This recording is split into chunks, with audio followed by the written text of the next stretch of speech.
ছোট্ট video clips আছে, আমাদের টেকনিক্যাল টিমকে অনুরোধ জানাবো আমাদের স্ক্রিনে সেটিকে প্রদর্শন করার জন্য। আল বারাকা শপ।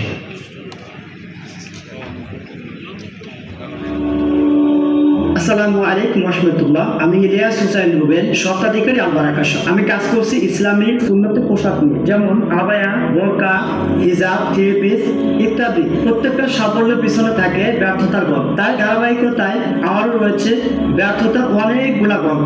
আমি সফল উদ্যোক্তা হওয়ার আগে আমার উপর জাকাত এবং কুরবানির মতো গুরুত্বপূর্ণ ইবাদত ওয়াজিব ছিল না। কর্মোদ্যোক্তার অবদানে আমার উপর এখন কুরবানি। আমন্ত্রণ জানাচ্ছি মাওলানা জাকির হুসাইন, আল ইনসাফ ফ্যাশন। তরুণ উদ্যোক্তা মাওলানা জাকির হুসাইন। এরপরে আমন্ত্রণ জানাবো তরুণ উদ্যোক্তা মাসুদ রানা, খাটিজের ফাউন্ডার মাসুদ রানা।